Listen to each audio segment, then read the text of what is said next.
We all wanna change. We all wanna be somebody else. I wanna visit all the places nobody goes. I wanna teach all the things that nobody knows. I wanna grow wings, leave the coop, learn to fly. Bungee jump from the tallest building in Dubai. I wanna fly around town in my UFO. I wanna eat real. Hello and welcome to Desertwood Days. I'm your host, Kathy Blaze, and I am here with my longtime friend, Mr. Michael Harrelson. Welcome. Thank you. How have you been, Michael? I've been wonderful. And I'm so happy to see that you have a show. Thank you. Thank you. You know, you've been here in the Arizona industry for quite a while, but I found that you're originally from Florida. Well, actually, yeah, I was Florida, Louisiana, Texas, all the Gulf Coast. Okay, so you've been all around. Yeah. So how long have you been acting in Arizona? Oh, 20 some odd years. Oh, wow. But I started acting in Chicago, Illinois in 1968. Wow. It's been a while.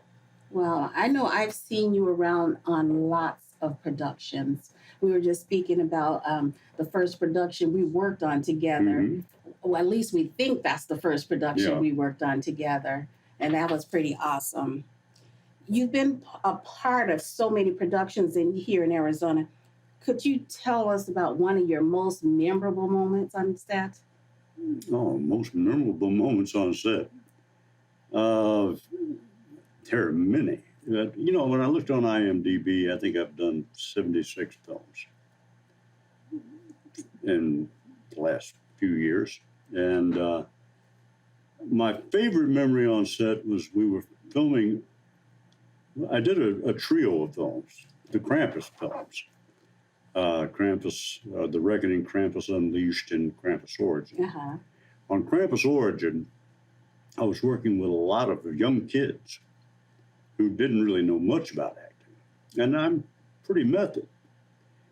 So I was playing a drunken priest. And I was getting ready to go do my scenes. And I'm sitting downstairs and getting more and more into the thought and the process and the drinking, and starting to get real method and get to be that guy.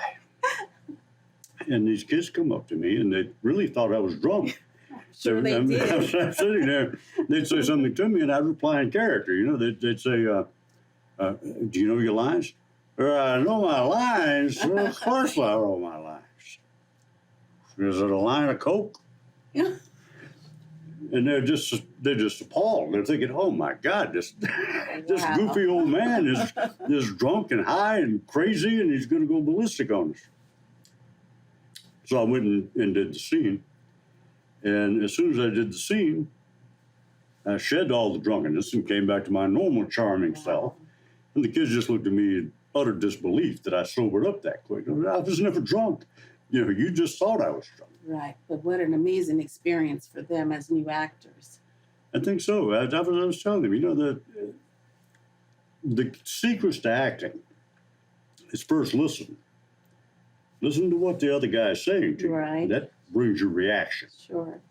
The second thing to remember is to feel what the character feels. To be that character. You know, don't play that character because that becomes obvious. Right. If you are that character, it has a realism to it. Right. You've played lots of characters. Can you tell me a few of the interesting characters that you've played over the years? Well, you know, a good wide range. I mean, I played drunken homeless people. I played priests. I played ranchers. I played sheriffs. I don't even know how many sheriffs I played. Just all of those come into it. But to me, the most important character is the next character. Uh-huh. You know, I kind of forget the old ones because I get absorbed with the You new get ones. absorbed with the new ones. Yeah. Sure. What positive change would you like to see in the Arizona industry? You've been here so long, so what positive change would you like to see? Funny you mentioned that. We've been working on getting a tax credit back since 2010 when we lost it. Right. That's the one thing I'd love to see Arizona get back because Yes. it doesn't cost the state of Arizona anything. It looks as though it does, but it doesn't. Any money that they give to production, they get back in taxes. I mean, when you hire me, you're going to take my taxes out. Sure. You're going to take your taxes Sure. out. So the money that you're giving to bring production and employment here is refunded by us who work in the industry, no matter what we do. So in truth, it's not a giveaway. You know, it's a give back. But it's the one thing that Arizona has to have, because when you're competing with New Mexico, Georgia, Louisiana, Nevada, Colorado, our neighbors, and you're making Westerns, you better keep up with what's around you. That's true. But I'm not saying that Arizona needs to just do Westerns. Arizona can be anywhere. That's true. We can do anything that we please here. Absolutely. We're a major city. We're the fifth Sure. largest city in America. We literally can handle anything. And you know, I think a lot of people forget that we're one of the major cities. Yeah. So we're speaking about the tax incentive. Mhm. I know there were a lot of individuals in the industry that was working on getting that passed here in Arizona. Were you a part of that? I've been part of it since we lost it. But I'll tell you who I think the forerunners are in getting it back. I mean, we've come very close to getting it back several times, but typically it's the people in the legislature who always want to encourage us, Mm-hmm. but then steal it away from us, and they'll never agree. You know, the House wants this, the other one wants that. They want to tie something else to it instead of it being standalone. But you do have good people who are working on it. And a good friend of mine actually wrote a bill that was perfect. Andy Rodriguez McCraddock. Okay. And in fact, you should have him as a guest. He can tell you more about the tax incentives and what would make it work than anybody. But yeah, we are still working on it. Okay. Well, that's nice to know that it is still in the works. So it's a possibility. Well, I'll tell you what the secret to that is. There are so many of us in the industry in Arizona that if we actually got together and formed a coalition and put people in office who say, yeah, entertainment is a viable industry. It's a clean industry. And we can vote and elect people in office and get it done. But we need somebody to do that. I like those keywords, viable and clean. Yeah, that's the important thing. I mean, Right. Look at what industries do we have now. We have private prisons, which I don't consider viable or clean. Michael, being a longtime actor, what advice would you give to an aspiring actor? Something that's not the norm that someone would give. What would you give? That's a deep question. And the reason that it's deep is the first advice I would give you is learn your craft. I mean, acting is not just hitting your mark and saying your line. Acting is a living, breathing, feeling art. It's something you create within. So get in touch with yourself would be the first advice I would give. And study, because you have a lot of good teachers around that you can be born with talent, Right. and it's not enough.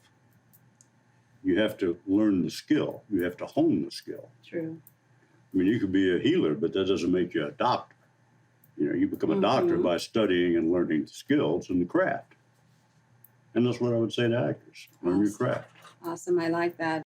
One last question before I'd like to know, with all the roles that you've mentioned that you've played, is there this character that you have on your bucket list that you want to play before retirement?